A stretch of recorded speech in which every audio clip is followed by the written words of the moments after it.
ಪ್ರತಿ ವರ್ಷ 12,000 ಟನ್ವರೆಗೆ ಚಿನ್ನದ ವಹಿವಾಟು ಮಾಡ್ತಾರೆ.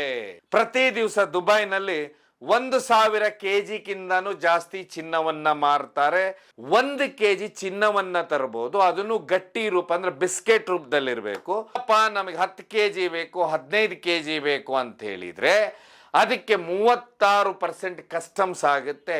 ಪಾರಿವಾಳಗಳನ್ನ ಸಮೇತ ಬ್ಯಾನ್ ಮಾಡ್ತಾರಲ್ಲಿ. ಯಾಕಂದ್ರೆ ಅದರಲ್ಲಿ ವಜ್ರ ಕಟ್ಟಿ ಬೇರೆ ಕಡೆ ಹಾರಿಸಿಬಿಟ್ರೆ. ಭಾರತದಲ್ಲೂ ದೊಡ್ಡ ದೊಡ್ಡ ಮಾಫಿಯಾಗಳಿದೆ. ಈ ಎರಡೂ ವ್ಯವಹಾರವನ್ನು ನಿಭಾಯಿಸಲಿಕ್ಕೆ ವಜ್ರಕ್ಕೆ ಬ್ಯಾಂಕಲ್ಲಿ ಹೋಗಿ ನೀವೇನಾದ್ರೂ ಅಡ ಇಡ್ತೇನೆ ಅಂದ್ರೆ ಇಡಿಸ್ಕೊಡೋದಿಲ್ಲ. ಏನಾದ್ರೂ ವಜ್ರ ಏನಾದ್ರೂ ಸುಟ್ಟೋಯ್ತಂದ್ರೆ ಸಿಗುವುದಿಲ್ಲ. ಆದ್ರೆ ಈ ವಜ್ರಕ್ಕೆ ಯಾಕೆ ರೇಟ್ ಜಾಸ್ತಿ?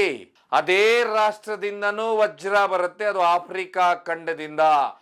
ದುರಾದೃಷ್ಟ ಅಂತ ಹೇಳಿದ್ರೆ ನೂರಾರು ಭಯೋತ್ಪಾದನೆ ಸಂಘಟನೆಯಿಂದ ಇವತ್ತು ಯಾರು ಈ ಸಂಘಟನೆಗಳನ್ನು ಬಿಟ್ರು ಅಂತ ಹೇಳ್ಬಿಟ್ರೆ ಇದೇ ಮಾಸ್ಟರ್ ಮೈಂಡ್ಗಳು, ಇದೇ ದೊಡ್ಡ ದೊಡ್ಡ ಡಿಮಾಂಡ್ ಇದ್ದಂತ ವಸ್ತುವಿಗೆ ನಾವೆಲ್ಲಾದ್ರೂ ಇಟ್ಟದಕ್ಕೆ ಕಡ ಬಿಟ್ಟು ಸಾಲ ಕೊಡಬೇಕಲ್ಲ.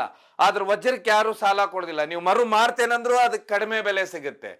ಅದೇ ವಜ್ರ ಅಂದ್ರೆ ಇಡೀ ಜಗತ್ತನ್ನೇ ಶ್ರೀಮಂತ ಮಾಡಿರುವಂತ ಆಫ್ರಿಕಾ ಖಂಡ ವಜ್ರ ಮತ್ತು ಬಂಗಾರದಿಂದ ಅವ್ರಿಗೆ ಊಟಕ್ಕೂ ಗತಿ ಇಲ್ಲ. ಯಾಕಂದ್ರೆ ಅವರಲ್ಲಿ ಇರುವಂತ ನ್ಯಾಚುರಲ್ ರಿಸೋರ್ಸ್ ಅವ್ರಿಗೆ ಶಾಪವಾಗಿರೋದು. ಮಾನ್ಯ ವೀಕ್ಷಕರೇ, ಅಳಿದು ಉಳಿದವರು ಕಂಡಂತೆ ಸ್ವಾಗತ ಸುಸ್ವಾಗತ. ಬಹುದೊಡ್ಡ ಚರ್ಚೆ ಚಿನ್ನ, ನಿಮಗೆಲ್ಲ ಗೊತ್ತು. ವಿಶೇಷವಾಗಿ ರಾಜ್ಯದಲ್ಲಿ ದೊಡ್ಡ ಸುದ್ದಿ. ಯಾಕಂದ್ರೆ ಖ್ಯಾತ ನಟಿ ಏನು 6 ತಿಂಗಳಲ್ಲಿ ಸುಮಾರು ಬಾರಿ ದುಬೈಗೆ ಹೋಗಿ ಬಂದ್ರು. ಇವ್ರ ಹತ್ರ ಸರಿಸುಮಾರು 14 ಕೆಜಿವರೆಗೆ ಚಿನ್ನ ಸಿಕ್ಕಿದ ನಂತರ ಈಗ ಬಂದಿರುವಂತ ಸುದ್ದಿ, ಸದನದಲ್ಲಿ ನಡೆಯುತ್ತಿರುವ ಚರ್ಚೆ, ಇಬ್ಬರು ಮಂತ್ರಿಗಳಿಗೆ ಇವರಿಗೆ ನೇರವಾಗಿ ಲಿಂಕ್ ಇದೆ. ವಿಪಕ್ಷದವರ ಆರೋಪ ಆದ್ರೆ ಲಿಂಕ್ ಇದೆ ಅಂತ ಆರೋಪವಾದ್ರೆ ಆಳುತ್ತಿರುವ ಸರ್ಕಾರಕ್ಕೆ ಕೇಳಿದ್ರೆ ಅವ್ರು ಹೇಳ್ತಾ ಇರೋದು CBIನವ್ರು ಮಾಡ್ತಾ ಇದ್ದಾರೆ, DRI ಅವ್ರು ಮಾಡ್ತಾ ಇದ್ದಾರೆ. ಇವೆಲ್ಲ ಕೇಂದ್ರದ ತನಿಖಾ ಸಂಸ್ಥೆಗಳು. ಕೇಂದ್ರಕ್ಕೆ ಗೊತ್ತಿರ್ಬೋದು ಅವ್ರ ಹೆಸರು ಅಂತೇಳಿ. ದೊಡ್ಡ ಮಟ್ಟದ ಚರ್ಚೆ. ಆದ್ರೆ ಇವತ್ತು ನಾವು ಒಂದು ವಿಷಯನ ಚರ್ಚಿಸೋಣ. ದುಬೈನಲ್ಲಿ ನಿಜವಾಗೂ ಬಂಗಾರ ಎಲ್ಲಿಂದ ಬರುತ್ತೆ? ಯಾಕಂದ್ರೆ ನಾವು ಭಾರತಕ್ಕೆ ಬಂದ ಕೂಡಲೇ KGF ಅಂತ ಕೇಳಿರ್ತೇವೆ, ಹಟ್ಟಿ ಚಿನ್ನದ ಗಣಿ ಅಂತ ಕೇಳಿರ್ತೇವೆ. ಭಾರತದಲ್ಲಿ ಅತಿ ಹೆಚ್ಚು ಚಿನ್ನ ಇದೆ ಅನ್ನುವಂಥದ್ದು ನಾವು. ದುಬೈಗೆ ಎಲ್ಲಿಂದ ಚಿನ್ನ ಬರುತ್ತೆ? ಯಾಕೆ ದುಬೈ ಚಿನ್ನಕ್ಕೆ ಇಷ್ಟು ದೊಡ್ಡ ಮಟ್ಟದ ಡಿಮಾಂಡ್ ಇದೆ? ಇದೆಲ್ಲದಕ್ಕಿಂತ ವಿಶೇಷ ಅಂದ್ರೆ ಅತಿ ಹೆಚ್ಚು ದುಬೈನಿಂದ ಚಿನ್ನ ಭಾರತಕ್ಕೆ ಹೇಗೆ ಬರುತ್ತೆ, ಇದರ ಹವಾಲಾ ಹಣ ಅಂತ ಹೇಳಿದ್ರೆ ಈ ಹವಾಲಾ ಹಣ ಯಾವ ರೀತಿ ಸಾಗುತ್ತೆ, ಇದೆಲ್ಲದಕ್ಕಿಂತ ಹೆಚ್ಚಾಗಿ ಇವತ್ತು ಒಂದು ವಿಷಯನ ನಾವು ಚರ್ಚಿಸೋಣ. ಬಂಗಾರದಕ್ಕಿಂತ ರೇಟ್ ಜಾಸ್ತಿ ನಿಮ್ಗೆ ವಜ್ರಕ್ಕಿರುತ್ತೆ, ಡೈಮಂಡ್. ಇಷ್ಟೊಂದು ಡಿಮಾಂಡ್ ಯಾಕೆ ಇಷ್ಟೊಂದು? ಬ್ಯಾಂಕಲ್ಲಿ ಡೈಮಂಡ್ ಅಡ ಇಟ್ಟರೆ ಇಡಿಸ್ಕೊಳ್ಳೋದಿಲ್ಲ.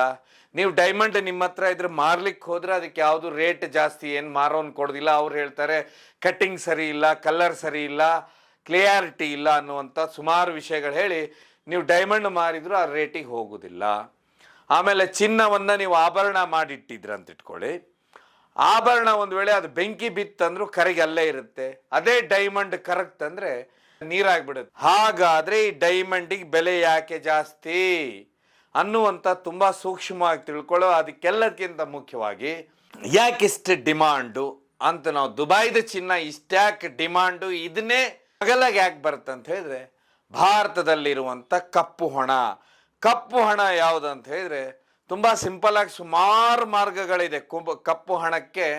ಅದರಲ್ಲಿ ನಾನು ಕಳೆದ ಸಂಚಿಕೆಯಲ್ಲಿ ಹೇಳಿದ್ದೆ, ನಾನು ಒಂದು 10 ನೋಟನ್ನ ಇಟ್ಟು ಬಿಟ್ರೆ ದೊಡ್ಡ ದೊಡ್ಡ ಇಲ್ಲಿ ರಿಟೇಲ್ ವ್ಯಾಪಾರಸ್ಥರು ಆ 10 ನೋಟನ್ನ ಹೊಂದಿಸಿ ಏನು ಮಾಡಿಬಿಡ್ತಾರೆ ಅಂತ ಹೇಳಿದ್ರೆ ಅವರಿಗೆ ದುಡ್ಡನ್ನು ಅಂತ ಹೇಳಿದ್ರೆ ಅವರು 10 ನೋಟ್ ಕೊಟ್ಟರೆ ಅದಕ್ಕೊಂದು ಬ್ಯಾಗ್ ದುಡ್ಡನ್ನು ಕೊಟ್ಟು ಬಿಡ್ತಾರೆ.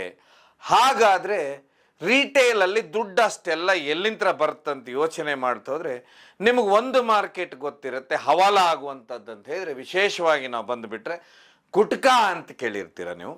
ಗುಟ್ಕಾ ಅಂದ್ಕೊಳ್ಳಿ, ಇದು ತಂಬಾಕು ಉತ್ಪನ್ನ, ಗುಟ್ಕಾ ಪೌಡ್ರು.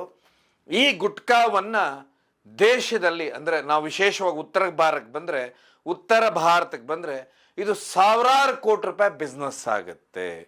ಈ ಬಿಸ್ನೆಸ್ ಸಂಪೂರ್ಣವಾಗಿ ಇಲ್ಲಿಗಲ್ ಆಗುತ್ತೆ ಗುಟ್ಕಾ. ಯಾಕಂತ ಹೇಳಿದ್ರೆ ತಂಬಾಕು ಉತ್ಪನ್ನಕ್ಕೆ ನೀವು ಸಿಗರೇಟ್ ಒಂದು ಪರ್ಚೇಸ್ ಮಾಡಿದರೆ ಅದರ ಮೂಲ ಬೆಲೆ 2 ರಿಂದ 3 ರೂಪಾಯಿ ಇದೆ.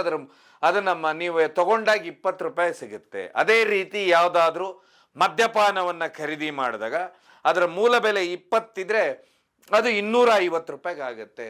ಅದೇ ರೀತಿನೇ ತಂಬಾಕಿಗೆ ಅಷ್ಟು ದೊಡ್ಡ ಮಟ್ಟದಲ್ಲಿ ಟ್ಯಾಕ್ಸ್ ವಿಧಿಸುತ್ತೆ. ತಂಬಾಕಿನಂತ ವಸ್ತು ಇರ್ಬೋದು, ಅದರಿಂದ ಆರೋಗ್ಯಕ್ಕೆ ಹಾನಿಕರ ಅಂತಿದ್ದ ಕೂಡಲೇ ಸರ್ಕಾರ ಅದಕ್ಕಷ್ಟು ದೊಡ್ಡ ಮಟ್ಟದ ಟ್ಯಾಕ್ಸ್ ಅನ್ನ ವಿಧಿಸುತ್ತೆ. ಅದೇ ರೀತಿನೇ ಒಂದು ಉತ್ಪನ್ನ ಸೇಲ್ ಆಗುತ್ತೆ. ನಿಮಗೆ ಗುಟ್ಕಾ, ನಿಮ್ಗೆಲ್ಲ ಕಡೆ ಕೇಳಿರ್ತೀರ, ಗುಟ್ಕಾ ಅಡ್ವರ್ಟೈಸ್ಮೆಂಟ್ ನೋಡಿರ್ತೀರ. ನೀವೇನಾದ್ರೂ ಉತ್ತರ ಭಾರತಕ್ಕೆ ಬಂದ್ರೆ ಅತಿ ಹೆಚ್ಚು ಗುಟ್ಕಾನ ತಿಂತಾರೆ.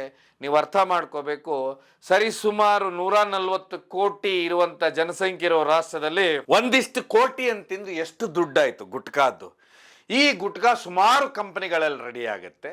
ರೆಡಿ ಆದಂಥದ್ದಕ್ಕೆ ಇದಕ್ಕೆ ಯಾವ ರೀತಿ ಇದು ಮಾರ್ಕೆಟಿಂದ ಹೊರಗೆ ಬರುತ್ತಂತೆ ಇಲ್ಲ. ಯಾಕೆ ಅಂತ ಹೇಳಿದ್ರೆ, ನೀವು ಲಿಕ್ಕರ್ ಶಾಪಲ್ಲಿ ಏನಾಗಿರುತ್ತೆ ಅಂದರೆ ಅದಕ್ಕೆ ರಾಜ್ಯ ಸರ್ಕಾರದ ಒಂದು ಸೀಲು ಎಲ್ಲ ಇರುತ್ತೆ. ಅದನ್ನು ಇವು ಅಂಗಡಿಯವ್ರು ಮಾರೋನೇ ಮಾರಬೇಕಾಗತ್ತೆ. ಆದ್ರೆ ಗುಟ್ಕಾ ಎಲ್ಲಿ ಬೇಕಲ್ಲೇ ಸಿಗುತ್ತೆ. ಈ ಗುಟ್ಕಾ ಮಾರುವಂಥ ದೊಡ್ಡ ದೊಡ್ಡ ಏನು ಹೋಲ್ಸೇಲ್ ಅವ್ರು ಇರ್ತಾರೆ, ಇವರಿಗೆ ಹೋಗುವಂಥವ್ರೆ ರಿಟೇಲ್ ವ್ಯಾಪಾರಿಗಳು.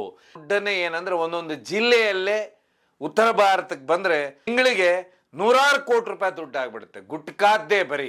ಈ ದುಡ್ಡಿನ ವ್ಯವಹಾರನೇ ಹವಾಲಾದಲ್ಲಿ ದೊಡ್ಡ ಮಟ್ಟದಲ್ಲಿ ನಡೆಯುತ್ತೆ. ಇದು ಒಂದು ಸೋರ್ಸ್ ಅಷ್ಟೇನೆ. ನಾನು ಒಂದು ಮಾರ್ಗ ಹೇಳಿದ್ ನಿಮಗೆ. ಹವಾಲಾ ಅಂದ ಕೂಡಲೇ ಯಾವ ರೀತಿ ದುಡ್ಡು ಜಮಾ ಆಗತ್ತೆ ಅಂತ ಹೇಳಿ ಇರ್ತಾರೆ. ಕಪ್ಪು ಹಣ ಇನ್ವೆಸ್ಟ್ ಮಾಡುವಂಥವ್ರು ವಿಶೇಷವಾಗಿ ಚಿನ್ನದ ಮೇಲೆ ಮಾಡ್ತಾರೆ. ಈ ಚಿನ್ನವನ್ನ ವಿಶೇಷವಾಗಿ ದುಬೈಯಲ್ಲಿ ಮಾಡ್ತಾರೆ. ಹಾಗಾದ್ರೆ ದುಬೈಗೆ ಎಲ್ಲಿಂದ ಚಿನ್ನ ಬರುತ್ತೆ ಅಂತ ನೋಡಿದ್ರೆ, ಆಫ್ರಿಕಾ ಖಂಡದಿಂದ ಚಿನ್ನ ಬರುತ್ತೆ. ಏನ್ ರಾ ಮಟೀರಿಯಲ್ ಬರುತ್ತೆ. ಬಂದಂಥದ್ದು ದುಬೈಯಲ್ಲಿ ಇದಕ್ಕೆ ವಿಶಿಷ್ಟವಾದ ಡಿಸೈನಿಂಗ್ ಮಾಡುವಂಥ ಕಂಪನಿಗಳಿದೆ. ಇದಕ್ಕೆಲ್ಲದಕ್ಕಿಂತ ಹೆಚ್ಚಾಗಿ ಚಿನ್ನ ಇದೇ ಕ್ಯಾರೆಟಲ್ಲಿ ಇರಬೇಕು ಅನ್ನುವಂಥದ್ದು ಇರುತ್ತೆ. ಇದಕ್ಕೆ ತನ್ನದೇ ಆದ ಒಂದು ಸ್ಟ್ಯಾಂಡರ್ಡ್ ಪ್ರೊಸೀಜರ್ನ ಮಾಡ್ತಾರೆ. ಹೀಗಾಗಿ ಒಂದು ದಿವಸಕ್ಕೆ ಪ್ರತಿ ದಿವಸ ದುಬೈನಲ್ಲಿ 1,000 kg ಜಾಸ್ತಿ ಚಿನ್ನವನ್ನ ಮಾರ್ತಾರೆ. ಪ್ರತಿ ವರ್ಷ 12,000 ಟನ್ ವರೆಗೆ ಚಿನ್ನದ ವಹಿವಾಟು ಮಾಡ್ತಾರೆ. ಇದೆಲ್ಲದಕ್ಕಿಂತ ವಿಶೇಷವಾಗಿ ಚಿನ್ನದಲ್ಲಿ ಮಾರುವಂತ ಯಾವುದೇ ವ್ಯಾಪಾರಸ್ಥ ಏನಾದ್ರೂ ಯಾವ್ದಾದ್ರು ಕಲಬೆರಕೆ ಚಿನ್ನನ ಮಾರಿಬಿಟ್ಟ ಅಂದ್ರೆ ಅವನಿಗೆ ಸುಮಾರು 2 ವರ್ಷದವರೆಗೆ ಶಿಕ್ಷೆ ಇದೆ. ಅದು ತುಂಬಾ ಸ್ಟ್ರಿಕ್ಟ್ ಆಗಿರುತ್ತೆ. ಕೋಟ್ಯಾಂತರ ರೂಪಾಯಿ ದಂಡ ಇದೆ. ದುಬೈ ಚಿನ್ನಕ್ಕೆ ದೊಡ್ಡ ಮಟ್ಟದ ಡಿಮಾಂಡ್ ಇದೆ. ಹೀಗಾಗಿ ಆ ರೀತಿ ಹೋಲ್ಸೇಲ್ ಬಿಸ್ನೆಸ್ ಇರುವುದರಿಂದ, ಆದರೆ ಇದನ್ನ ಭಾರತಕ್ಕೆ ಯಾವ ರೀತಿ ತರಬಹುದು, ಭಾರತ ತರಬೇಕಾದ್ರೆ ಏನ್ ರೂಲ್ಸ್ ಇದೆ ಅಂತ ನಾವು ನೋಡ್ತಾ ಹೋದ್ರೆ, ಇವತ್ತು ಭಾರತಕ್ಕೆ ಒಂದು ವೇಳೆ ನಾವು ಟೂರಿಸ್ಟ್ ಆಗಿ ಹೋಗಿದ್ರೆ ಜೆಂಟ್ಸ್ ಆಗಿದ್ರೆ 20 ಗ್ರಾಮ್ ತರಬಹುದು. ಒಂದು ವೇಳೆ ಮಹಿಳೆಯರಾಗಿದ್ರೆ 50 ಗ್ರಾಮ್ ಅಷ್ಟೇ ತರಬಹುದು. ಇನ್ ಕೇಸ್ ನೀವು ದುಬೈನಲ್ಲಿ ಕೆಲಸ ಮಾಡ್ತೀರಂತ ಹೇಳಿದ್ರೆ, ನೀವೇನಾದ್ರೂ ನಿಮ್ಮ ವೀಸಾದಲ್ಲಿ ನಿಮ್ಮ ವರ್ಕಿಂಗ್ ವೀಸಾ ಅಥವಾ ಇನ್ನೊಂದಿತ್ತಂದ್ರೆ, ಸುದ್ದಿಯ ಪ್ರಕಾರ ಬಂದಿರೋ ಮಾಹಿತಿ ಪ್ರಕಾರ 1 kg ಚಿನ್ನವನ್ನ ತರಬಹುದು. ಅದನ್ನು ಗಟ್ಟಿ ರೂಪ ಅಂದ್ರೆ ಬಿಸ್ಕೆಟ್ ರೂಪದಲ್ಲಿರಬೇಕು. ಅದಕ್ಕೆ 12.5% ಅಲ್ಲಿ ಕಸ್ಟಮ್ಸ್ ಆಗುತ್ತೆ. ಇಲ್ಲಪ್ಪ ನಮಗೆ 10 kg ಬೇಕು, 15 kg ಬೇಕು ಅಂತ ಹೇಳಿದ್ರೆ ಅದಕ್ಕೆ 36% ಕಸ್ಟಮ್ಸ್ ಆಗುತ್ತೆ. ಈ ಕಸ್ಟಮ್ಸ್ ಏನಿದೆ ಅಂತ ಹೇಳಿದ್ರೆ ನಿಮಗೆ ಭಾರತಕ್ಕಿಂತ 1.5% ರೇಟ್ ಜಾಸ್ತಿಗೆ ಇದರಿಂದ ಯಾರೂ ತರೋದಿಲ್ಲ. ಹೀಗಾಗಿನೇ ದೊಡ್ಡ ದೊಡ್ಡ ಮಾಫಿಯಾಗಳಿದೆ, ಭಾರತದಲ್ಲೂ ದೊಡ್ಡ ದೊಡ್ಡ ಮಾಫಿಯಾಗಳಿದೆ. ಈ ಎರಡೂ ವ್ಯವಹಾರವನ್ನು ನಿಭಾಯಿಸಲಿಕ್ಕೆ ಈ ವ್ಯವಹಾರಗಳೇನು ಮಾಡ್ತಾವಂತ ಹೇಳಿದ್ರೆ, ಅಲ್ಲಿ ಏನು ಬೇರೆ ಬೇರೆ ಬಿಸ್ನೆಸ್ಗಳಿದೆ, ಇಲ್ಲೇನು ಬೇರೆ ಬೇರೆ ಬಿಸ್ನೆಸ್ಗಳಿದೆ. ಇದು ಎರಡಕ್ಕೂ ಲಿಂಕ್ ಇರುತ್ತೆ. ಈ ಲಿಂಕ್ ಅಂತ ಹೇಳಿದ್ರೆ ನಾನೇನು ಹೇಳಿದೆ, ಕೆಲವೊಂದು ಕೋಡ್ ವರ್ಡ್ಗಳು, ಕೆಲವೊಂದು ಸೊನ್ನೆಗಳು, ಕೆಲವೊಂದು ನೋಟಿನ ತುಂಡು ನಂಬರ್ಗಳಿಂದ ಈ ಕೋಟ್ಯಾಂತರ ರೂಪಾಯಿ ವ್ಯವಹಾರ ಚಿನ್ನದ ವ್ಯವಹಾರ ಆಗುತ್ತೆ. ಇದರಿಂದ ಬಹುದೊಡ್ಡ ನಷ್ಟ ದೇಶಕ್ಕೂ ಆಗುತ್ತೆ. ಯಾಕಂತ ಹೇಳಿದ್ರೆ ದುಬೈನಲ್ಲಿ ಚಿನ್ನಕ್ಕೆ ಯಾಕೆ ಕಡಿಮೆ ಬೆಲೆ ಸಿಗುತ್ತಂದ್ರೆ, ಯಾವುದೇ ವಿಶೇಷವಾದ ಟ್ಯಾಕ್ಸ್ ಏನು ಅಲ್ಲಿ ಹಾಕುವುದಿಲ್ಲ, ಕೇವಲ 5% ಟ್ಯಾಕ್ಸ್ ಹಾಕ್ತಾರೆ. ಆದರೆ ನಮ್ಮ ದೇಶದಲ್ಲಿ ಅತಿ ಹೆಚ್ಚು ಟ್ಯಾಕ್ಸ್ ಇದೆ. ನಿಮ್ಗೆ ಗೊತ್ತು, GST ಇದೆ, ವ್ಯಾಟ್ ಇದೆ, ಈ ರೀತಿ ಸುಮಾರು ಟ್ಯಾಕ್ಸ್ಗಳಿರ್ತವೆ ನಮ್ಮ ದೇಶದಲ್ಲಿ. ಹಾಗಾದ್ರೆ ಇಲ್ಲಿ ನಾನು ಮೊದಲಿಗೆ ಒಂದು ಮಾತನ್ನು ಹೇಳಿದೆ, ಇದಕ್ಕಿಂತ ಹೆಚ್ಚು ರೇಟ್ ಇನ್ನೊಂದು ವಸ್ತುವಿಗಿದೆ. ಅದು ಯಾವುದು ಅಂತ ಹೇಳಿದ ಕೂಡಲೇ ನಿಮಗೆಲ್ಲ ಗೊತ್ತು, ಡೈಮಂಡು, ವಜ್ರ ಅಂತ ಬಂದ ಕೂಡಲೇ ಏನಪ್ಪ ವಜ್ರಕ್ಕೆ ಈ ಪರಿ ರೇಟ್ ಇದೆ, ವಜ್ರವನ್ನ ಅಂತ ಹೇಳಿದ್ರೆ ಚಿನ್ನವನ್ನ ದೇಶ ಇವತ್ತು ಭಾರತದಲ್ಲಿ 1000 ಟನ್ ಚಿನ್ನ ಇದೆ ಅಂದ್ರೆ ನಮ್ಮ ದುಡ್ಡಿಗೆ ಅಷ್ಟು ವ್ಯಾಲ್ಯೂ ಬರುತ್ತೆ. ಅಮೆರಿಕಾದಲ್ಲಿ 1000 ಟನ್ ಚಿನ್ನ ಇರೋದಕ್ಕೆ ಅವ್ರ ದುಡ್ಡಿಗೆ ಅಷ್ಟು ವ್ಯಾಲ್ಯೂ ಇದೆ. ಯಾಕೆಂದ್ರೆ ಯಾವುದೇ ದೇಶ ಇರಲಿ ಅದನ್ನ ಚಿನ್ನದಿಂದ ದೇಶದ ಆರ್ಥಿಕತೆಯನ್ನ ಅಳಿತಾರೆ. ಆದ್ರೆ ನೀವು ಡೈಮಂಡ್ ಅನ್ನುವಂಥ ವಸ್ತು ಅಂದ್ರೆ ವಜ್ರ ಬರುತ್ತೆ. ವಜ್ರಕ್ಕೆ ಬ್ಯಾಂಕಲ್ಲಿ ಹೋಗಿ ನೀವೇನಾದ್ರೂ ಅಡ ಇಡ್ತೇನೆ ಅಂದ್ರೆ ಇಡಿಸ್ಕೊಡೋದಿಲ್ಲ. ಯಾವುದೇ ದೇಶಕ್ಕೇನಿಲ್ಲ. ಕೆಲವೊಂದು ಮ್ಯೂಸಿಯಂಗಳಲ್ಲಿ ಭಾರತದಲ್ಲಿ ಕೊಯ್ನೂರು ವಜ್ರ ಸಿಕ್ತು, ಅದನ್ನ ಹೋಗಿ ತಗೊಂಡಿಟ್ಟಿದ್ದಾರೆ. ಯಾಕಂದ್ರೆ ರಾಜ ಮಹಾರಾಜರು ಅವರ ಕಿರೀಟದಲ್ಲಿ ಅವ್ರು ಅಳವಡಿಸ್ಕೊಳ್ತಾ ಇದ್ರು, ಅವರ ಒಂದು ಪ್ರತೀಕ ಅಂತ. ಆದ್ರೆ ಈ ವಜ್ರಕ್ಕೆ ಯಾಕೆ ರೇಟ್ ಜಾಸ್ತಿ? ಇಲ್ಲೇ ಇರೋದು ವಿಶೇಷ ಅಂತ ಹೇಳಿದ್ರೆ, ಹಾಗಾದ್ರೆ ಈ ವಜ್ರ ಎಲ್ಲಿಂದ ಬರುತ್ತೆ? ಆ ವಜ್ರ ಬರುವಂತ ರಾಷ್ಟ್ರ ಹೇಗಿದೆ ಅಂತ ನೋಡಿದ್ರೆ, ನಿಮಗೆ ಚಿನ್ನ ಎಲ್ಲಿಂದ ಬರುತ್ತೋ ಅದೇ ರಾಷ್ಟ್ರದಿಂದನೂ ವಜ್ರ ಬರುತ್ತೆ. ಅದು ಆಫ್ರಿಕಾ ಖಂಡದಿಂದ. ದುರಾದೃಷ್ಟ ಅಂತ ಹೇಳಿದ್ರೆ, ನೂರಾರು ಭಯೋತ್ಪಾದನೆ ಸಂಘಟನೆಯಿಂದ ಇವತ್ತು ಪೂರ್ತಿ ಹಾಳಾಗಿರುವುದಂದ್ರೆ ಆಫ್ರಿಕಾ ಖಂಡ. ಯಾಕೆಂದ್ರೆ ಧರ್ಮದ ಹೆಸರಲ್ಲಿ ದೊಡ್ಡ ಮಟ್ಟದ ಭಯೋತ್ಪಾದನೆ ಸಂಘಟನೆಗಳು. ಯಾರು ಈ ಸಂಘಟನೆಗಳನ್ನು ಬಿಟ್ರು ಅಂತ ಹೇಳಿಬಿಟ್ರೆ, ಇದೇ ಮಾಸ್ಟರ್ ಮೈಂಡ್ಗಳು, ಇದೇ ದೊಡ್ಡ ದೊಡ್ಡ 2 ಉದ್ಯಮಗಳನ್ನು ನಡೆಸ್ತಾ ಇರೋರು. ಒಂದು ಕಡೆ ಚಿನ್ನ, ಇನ್ನೊಂದು ಕಡೆ ವಜ್ರ. ಯಾಕಂತ ಹೇಳಿದ್ರೆ ವಜ್ರ ಅನ್ನುವಂಥದ್ದನ್ನ ಕೇವಲ ಮಾರ್ಕೆಟಿಂಗ್ ಮಾಡುವಂತ ಬುದ್ಧಿವಂತರು ವಜ್ರಕ್ಕೆ ಮಾರ್ಕೆಟ್ ಅಲ್ಲಿ ದೊಡ್ಡ ಮಟ್ಟದ ಸೃಷ್ಟಿ ಮಾಡಿದ್ರು ಮಾರ್ಕೆಟ್. ಯಾಕೆ ಅಂತ ಹೇಳಿದ್ರೆ, ಆಮೇಲೆ ವಜ್ರ ಅಂದ್ಕೊಳ್ಳೇನೆ ಬರೀ ಎಂಗೇಜ್ಮೆಂಟ್ ಇರ್ಬೋದು, ಮದುವೆಗಳಿರ್ಬೋದು, ಅಥವಾ ಯಾವ್ದಾದ್ರು ಒಂದು ಲಾಕೆಟ್ ಇರ್ಬೋದು, ಅದ್ರ ಮಧ್ಯ ಹೊಳಿತಾ ಇರುತ್ತೆ. ಅದು ಅಷ್ಟು ಆಕರ್ಷಣೆ ಯಾಕೆ ಕಾಣೋದು ಅಂತ ಹೇಳಿದ್ಕೊಳ್ಳೇನೆ ಅದನ್ನ ದೊಡ್ಡ ದೊಡ್ಡ ಹಾಲಿವುಡ್ ಸಿನಿಮಾ ಆಕ್ಟರ್ಸು, ಸಿನಿಮಾದ ಹೀರೋಯಿನ್ಗಳು, ದೊಡ್ಡ ದೊಡ್ಡ ಮಾಡೆಲ್ಗಳು ತಮ್ಮ ಕೈಗೆ ಬೆರಳಲ್ಲಿ ಧರಿಸ್ತಾರೆ. ವಿಶೇಷವಾದ ಫ್ಯಾಷನ್ ಶೋ, ಮಾಡೆಲ್ ಶೋ ಇದ್ದ ಬೆರಳಲ್ಲಿ ಧರಿಸಿರ್ತಾರೆ. ಅದನ್ನ ನೋಡಿ ಆಕರ್ಷಣೆ ಆಗುತ್ತೆ.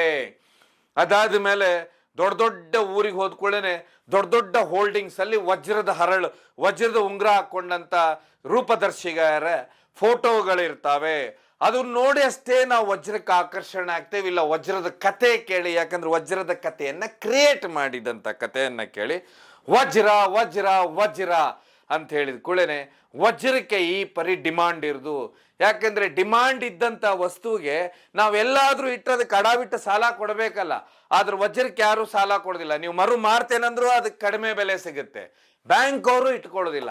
ಆದ್ರೂ ವಜ್ರಕ್ಕೆ ಡಿಮಾಂಡ್ ಇರುದಂತ ಹೇಳಿದ್ರೆ ಅದರ ಮಾರ್ಕೆಟಿಂಗ್ನಿಂದ ತುಂಬಾ ದುರಾದೃಷ್ಟ ಅಂತ ಹೇಳಿದ್ರೆ, ವಜ್ರಕ್ಕಿಷ್ಟೆಲ್ಲ ಮಾರ್ಕೆಟಿಂಗ್ ಆಗಿ ವಜ್ರವನ್ನ ಹಾಕೊಳ್ಳೋದು, ವಜ್ರದ ವಿಜೃಂಭಣೆ ಜಗತ್ತಲ್ಲಿ ನೋಡ್ತಾ ಇದ್ರೆ ದುರಾದೃಷ್ಟ ಅಂತ ಹೇಳಿದ್ರೆ, ವಜ್ರ ಎಲ್ಲಿ ಸಿಗ್ತಾ ಇದೆ? ಅದು ಆಫ್ರಿಕಾ ಖಂಡದಲ್ಲಿ.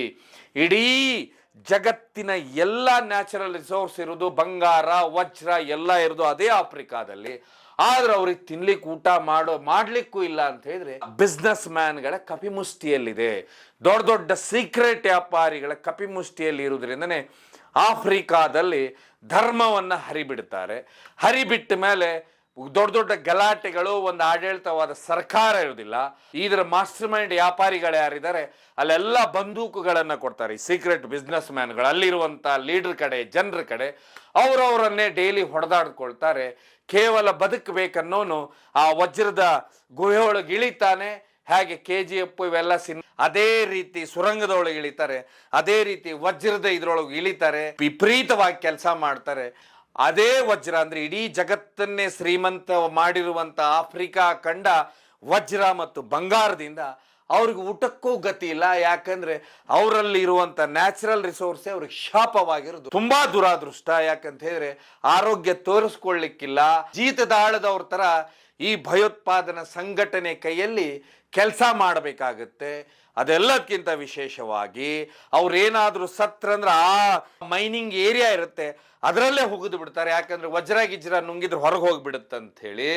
ಇದೆಲ್ಲದಕ್ಕಿಂತ ವಿಚಿತ್ರವಾಗಿ ಪಾರಿವಾಳಗಳನ್ನ ಸಮೇತ ಬ್ಯಾನ್ ಮಾಡ್ತಾರಲ್ಲಿ. ಯಾಕಂದ್ರೆ ಅದರಲ್ಲಿ ವಜ್ರ ಕಟ್ಟಿ ಬೇರೆ ಕಡೆ ಹಾರಿಸಿಬಿಟ್ರೆ. ಇದೆಲ್ಲಕ್ಕಿಂತ ಹೆಚ್ಚಾಗಿ ಒಂದು ಆಡಳಿತ ನಿರ್ಮಿತ ಸರ್ಕಾರವನ್ನು ಅಲ್ಲಿ ಇಡ್ಲಿಕ್ಕೆ ಬಿಡುದಿಲ್ಲ ಇದೇ ಸೀಕ್ರೆಟ್ ಬಿಸ್ನೆಸ್ ಮ್ಯಾನ್ಗಳು. ಯಾಕಂತ ಹೇಳಿದ್ರೆ ಒಂದು ವೇಳೆ ಅವ್ರ ಕೈಯಿಂದ ತಪ್ಪಿ ಬಿಟ್ರಿ ಈ ನ್ಯಾಚುರಲ್ ರಿಸೋರ್ಸ್ಗಳು ಇಡೀ ಅವ್ರಿಗೆ 1000 ಕೋಟಿ ಲಾಸ್ ಆಗುತ್ತೆ ಅಂತ ಹೇಳಿ ಭಯೋತ್ಪಾದನಾ ಸಂಘಟನೆಗಳನ್ನ ನೀವು ನೋಡಿದಾಗ ನಿಮ್ಗೆ ಅನ್ಸುತ್ತೆ ಇದೆಲ್ಲನೂ ನೀವು ಆಫ್ರಿಕಾದಲ್ಲಿ ನೋಡ್ಲಿಕ್ಕೆ ಬರುತ್ತೆ. ಎಲ್ಲರ ಕೈಯಲ್ಲೂ ದೊಡ್ಡ ದೊಡ್ಡ ಗನ್ನುಗಳು ಇವೆಲ್ಲ ಇರ್ತವೆ. ಇದೆಲ್ಲ ವಿದೇಶದಿಂದ ಬರುತ್ತೆ. ಯಾಕಂದ್ರೆ ಎಷ್ಟು ಅಸ್ಥಿರತೆ ಇರುತ್ತೆ ಆ ದೇಶದಲ್ಲಿ, ಅಷ್ಟು ಈ ಸೀಕ್ರೆಟ್ ಬಿಸ್ನೆಸ್ ಮ್ಯಾನ್ಗಳಿಗೆ ದೊಡ್ಡ ಮಟ್ಟದ ಲಾಭ ಆಗುತ್ತೆ. ಹೀಗಾಗಿನೇ ಸಾವಿರಾರು ಜನ ಪ್ರಾಣ ಬಿಡ್ತಾರೆ. ಅವ್ರಿಗೆ ಇವತ್ತಿನವರೆಗೂ ಊಟ ಮಾಡಲಿಕ್ಕೂ ಗತಿ ಇಲ್ಲ. ಇದು ಅತೀ ಸಂಪತ್ತನ್ನು ಹೊಂದಿದಂಥ ರಾಷ್ಟ್ರದ ಕತೆ. ನೀವು ಆಫ್ರಿಕಾದವ್ರ ಜೀವನ ನೋಡಿಬಿಟ್ರೆ ಅವ್ರಿಗೆ ಊಟ ಮಾಡಲಿಕ್ಕಿಲ್ಲ, ತಿನ್ಲಿಕ್ಕಿಲ್ಲ, ಸ್ವತಂತ್ರವಾಗಿ ತಿರುಗಲಿಕ್ಕಿಲ್ಲ. ಆಮೇಲೆ ಅವ್ರ ಆರೋಗ್ಯ ತಪಾಸಣೆ ಮಾಡಿಸ್ಕೊಳ್ಳಿಕ್ಕೆ ಅವ್ರಿಗೆ ಇದಿಲ್ಲ. ಅವ್ರು ಏನಾದರೂ ಬೇಗನೆ ಸತ್ರ ಅಲ್ಲೇ ಸತ್ತೋಗ್ಬೇಕು, ಅವ್ರಿಗೆ ಆಯಸ್ಸೇ ಇಲ್ಲ. ಇದಿಷ್ಟು ಸೃಷ್ಟಿ ಯಾವಾಗ ಆಯ್ತಂದ್ರೆ ಯಾವಾಗ ಬಹುದೊಡ್ಡ ಡಿಮಾಂಡ್ ಒಂದು ಕಡೆ ಚಿನ್ನಕ್ಕೆ ಬರುತ್ತೆ, ಇನ್ನೊಂದು ಕಡೆ ಮಾರ್ಕೆಟಿಂಗ್ನಿಂದ ಅಂದರೆ ಈ ಸೀಕ್ರೆಟ್ ಬಿಸ್ನೆಸ್ ಮ್ಯಾನ್ಗಳು ದೊಡ್ಡ ಮಟ್ಟದ ಅಡ್ವರ್ಟೈಸ್ಮೆಂಟ್ ಮಾಡಿ ಡೈಮಂಡ್ ಅಂದ್ರೆ ಹಾಗೆ, ಡೈಮಂಡ್ ಅಂದ್ರೆ ಹೀಗೆ, ವಜ್ರ ಅಂದ್ರೆ ಹಾಗೆ, ವಜ್ರ ಅಂದ್ರೆ ಹೀಗೆ, ವಜ್ರಕ್ಕೆ ಇರುವಷ್ಟು ತೂಕ ಯಾವುದಕ್ಕೂ ಇಲ್ಲ ಅಂತ ಹೇಳಿ ಯಾವಾಗ ಮಾರ್ಕೆಟಿಂಗ್ ಮಾಡ್ತಾರೆ, ಅದಾದ ನಂತರ ಅಕ್ಷರಸ ಹಾಳಾಗುವ ದೇಶ ಅಂದರೆ ಅತಿ ಹೆಚ್ಚು ಪ್ರಕೃತಿ ಸಂಪತ್ತನ್ನು ಹೊಂದಿದಂಥ ಆಫ್ರಿಕಾ ಖಂಡ. ಯಾಕಂತ ಹೇಳಿದ್ರೆ ಆಫ್ರಿಕಾ ಖಂಡದ ಜನರ ಮಧ್ಯೆ ಏನು ಮಾಡಿಬಿಡ್ತಾರೆ ಅಂದರೆ ಅಲ್ಲಿ ಮೂಲ ನಿವಾಸಿಗಳು, ಆದಿವಾಸಿಗಳು, ಬುಡಕಟ್ಟು ಜನಾಂಗ ಅಲ್ಲಿ ಇರ್ತಿದ್ರು. ಅವರ ಮಧ್ಯ ಧರ್ಮದ ವಿಷಯವನ್ನು ಹಾಕ್ತಾರೆ. ಧರ್ಮದ ವಿಷಯ ಬಂದ ನಂತರ ಅವ್ರಿಗೆ ಏನು ಮಾಡಿಬಿಡ್ತಾರೆ ಅಂದರೆ ಅವ್ರವ್ರ ಮಧ್ಯೆ ಲೀಡರ್ಸ್ ಮಾಡ್ತಾರೆ. ಆ ಲೀಡರ್ಗಳ ಕೈಯಲ್ಲಿ ಬಂದೂಕು ಕೊಡ್ತಾರೆ, ಜನರ ಕೈಯಲ್ಲೂ ಬಂದೂಕು ಕೊಡ್ತಾರೆ. ಅವರವರನ್ನೇ ಗುಂಡು ಹೊಡ್ಕೊಳ್ಳೋದು, ಅವರವರನ್ನೇ ಗುಂಡು ಹೊಡಿಲಿಕ್ಕೆ ಧರ್ಮದ ಹೆಸರಲ್ಲಿ ಶುರು ಮಾಡ್ತಾರೆ. ಯಾವಾಗ ಇದೆಲ್ಲ ಪ್ರಾರಂಭ ಆಗುತ್ತೆ ಅಲ್ಲಿ ಆಡಳಿತ ನಡೆಸುವಂಥ ಸರ್ಕಾರವಲ್ಲಿಂತ್ರ ಅಲ್ಲಿ ಸರ್ಕಾರ ನಿಂತು ಹೋಗ್ಬಿಡುತ್ತೆ. ಸರ್ಕಾರ ಯಾವ ಆಡಳಿತ ನಡೆಸಲಿಕ್ಕೆ ಬರೋದಿಲ್ಲ. ಆಗ ಏನು ಮಾಡ್ತಾರೆ ಅಂದರೆ ಬಂಗಾರ ಇರ್ಬೋದು, ವಜ್ರವನ್ನ ತಗೊಳ್ಳುವಂಥ ಬಿಸ್ನೆಸ್ ಮ್ಯಾನ್ಗಳಿದ್ದಾರೆ. ಇವ್ರು ಏನು ಮಾಡ್ತಾರೆ ಅಂದರೆ ನೇರವಾಗಿ ಅವ್ರಿಗೆ ಫಂಡಿಂಗ್ ಮಾಡ್ತಾರೆ, ನೇರವಾಗಿ ಬಂದೂಕುಗಳನ್ನು ಅವ್ರಿಗೆ ಕೊಡ್ತಾರೆ. ತಮಗೇನಂತ ಹೇಳಿದ್ರೆ ಒಂದು ವ್ಯವಸ್ಥಿತವಾದ ಸರ್ಕಾರ ಇದ್ದಾಗ ಅದಕ್ಕಿಷ್ಟು ರೇಟು, ಅದಕ್ಕಿಷ್ಟು ಟ್ಯಾಕ್ಸು ಅಂತಿರುತ್ತೆ. ಅದನ್ನೇ ಈ ರೀತಿ ಬಂದೂಕುದಾರಿಗೆ ಕೈಯಲ್ಲಿ ಕೊಟ್ಟಾಗ ಅಲ್ಲಿ ತಮಗೆ ಯಾವ ರೇಟಲ್ಲಿ ಬೇಕೋ ಆ ರೇಟಲ್ಲಿ ಅವರು ವಜ್ರವನ್ನು, ಚಿನ್ನವನ್ನು ಪರ್ಚೇಸ್ ಮಾಡ್ತಾರೆ. ಅದರಿಂದ ಆಮೇಲೆ ಅಲ್ಲಿ ಏನಾದರೂ ಆ ಗಣಿಯಲ್ಲಿ ಏನಾದರೂ ಬಿದ್ದು ಒಂದೊಂದು ಮಕ್ಕಳನ್ನ ಸಮೇತ ಕೆಳಗೆ ಹೋಗಲಾರ್ದಂಥ ಪ್ರದೇಶದಲ್ಲಿ ಮಕ್ಕಳನ್ನ ಇಳಿಸ್ತಾರೆ.